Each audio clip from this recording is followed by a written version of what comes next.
All right, and now we're continuing on with the Python Institute labs. This time we are working on lab number 2.1.6.10, talking about operators and expressions.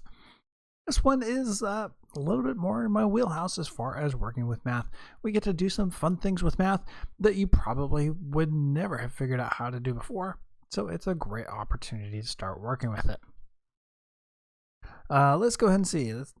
Objectives. Become familiar with the concept of numbers, operators, and arithmetic operations in Python. We are a little bit familiar with those from our prior labs, but now we get to actually start putting those together. And then understanding the precedence and associativity of Python operators, as well as the proper use of parentheses. All right, so scenario, your task is to complete the code in order to evaluate the following expression. And this is kind of an interesting expression right here. If you got something like this in your math class, you probably were like, huh, what? I'm not really sure how to handle this, but we'll work on it together.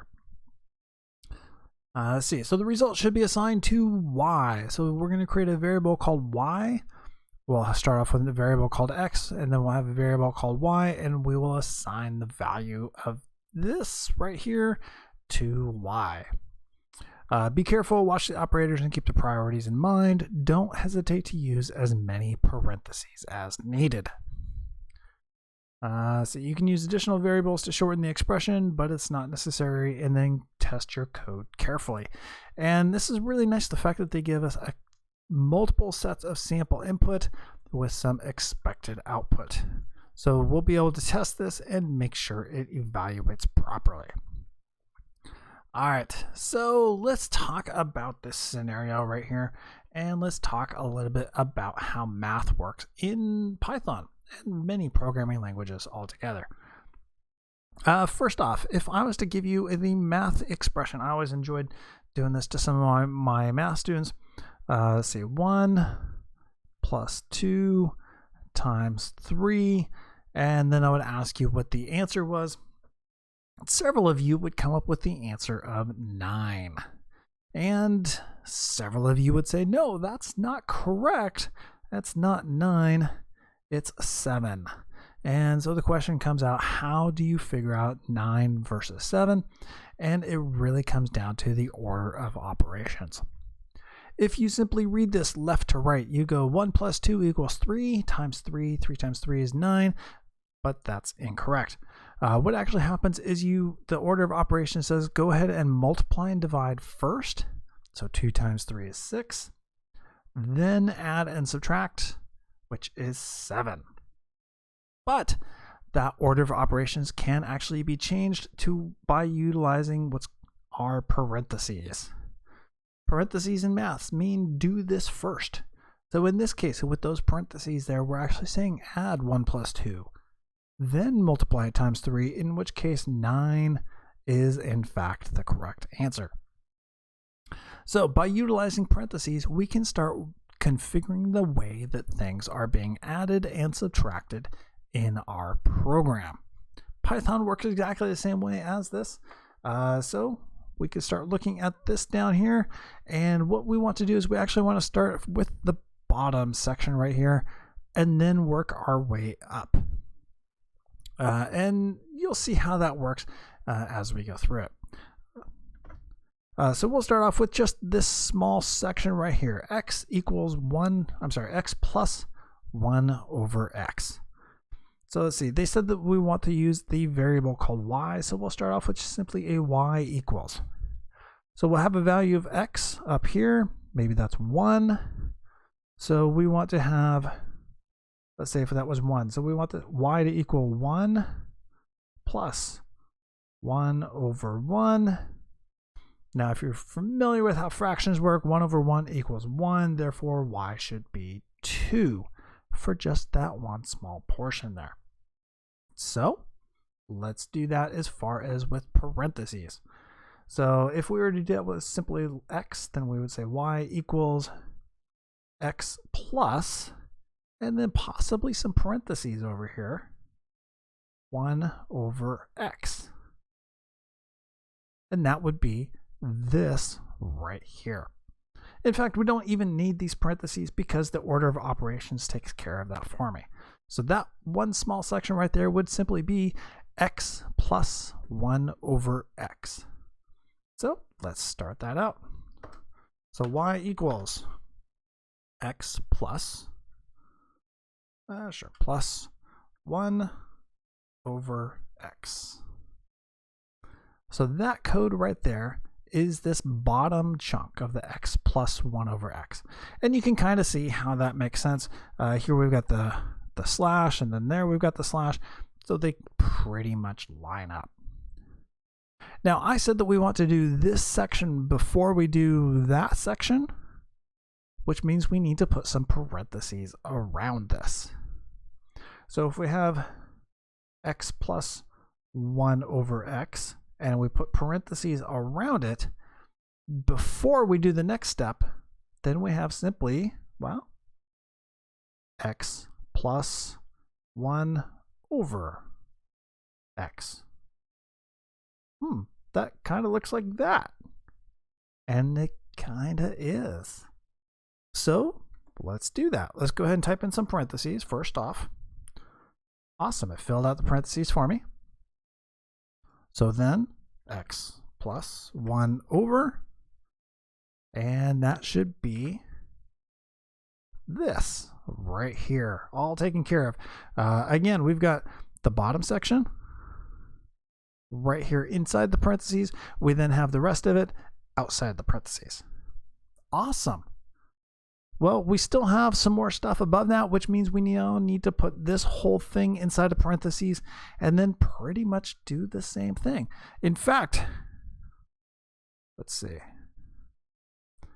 This right here is exactly the same as this right here. So what we do is exactly what we just did, was we put parentheses around it and then we put that right in front of it again.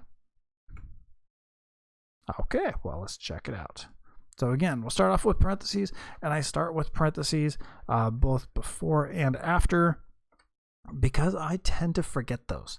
So I put them in before I do anything else, and then simply x plus 1 over. And now let's look at this. Let's see, so I've got x plus 1 over x. That's this right here. And then x plus 1 over, that's that right there. And then x plus 1 over, that's that right there. So that means I need one more final set of parentheses with a 1 over whatever all that is. And that should hopefully take care of it for me. So again, I start off with parentheses because I'm always clumsy and I always forget where those are. And then finally a 1 over. Maybe we got it on the first try. Let's check it out. So we've got our sample data. We start off with number 1 and we should get this as the output. So let's go ahead and try it. Prompts me for an input. I'll give it the number 1. And it's freaking out on me again. Excuse me. Let's try it over here. So I'll give it the number 1 as an input, and it returns back with the 6 and a whole bunch of zeros, 1 at the end. All right, let's try it again with the number 10 as the input. And it gives me 0.099, 0.099. Yes. How about 100? So we run it again, 100. 0.00999999. That's perfect. Let's see. And then lastly, -5. And it returns back -0.19258. And that seems to have done it. We seem to have gotten it working on the first try. Now, that looked extremely complicated. But the great thing is we were able to break it apart into smaller chunks. Now, I did this from the bottom up. Could I have done it from the top down? Absolutely. So if I comment that out, and instead I say y equals, and we can do this from the top down. So I've got 1 divided by, well, 1 divided by. Okay. That one's easy. Oops. We then have x plus 1 divided by. Okay, well, let's see. X plus 1 divided by, oh, no. I see I'm doing multiple divides plus adds, and I need to change the order that they're doing in. So I need to put some quotes there. Okay. And then I got the next one, x plus 1 divided by. Again, I need to put in some quotes. X plus 1 divided by.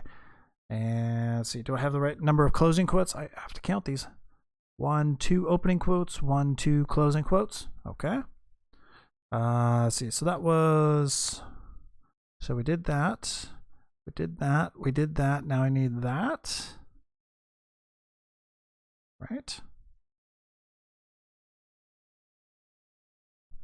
I guess. We'll find out. Let's see, again, parentheses, x plus 1 divided by x. Is that correct? It looks like it. Again, let's see, 1, 2, 3 opening quotes, 1, 2, 3 closing quotes, and I think that's it. Do it really quickly. And -5 seems to have returned the correct negative value. So it does work whichever way you do it. As you can see, looking at these 2 lines right here, if I do one on top of each other, they look exactly the same. Working from the bottom up or from the top down. Bottom up seemed to work better for me because then instead of putting things inside my quotes, I was putting things outside of my quotes. Again, either one works for you. Just a matter of playing around and seeing which works best.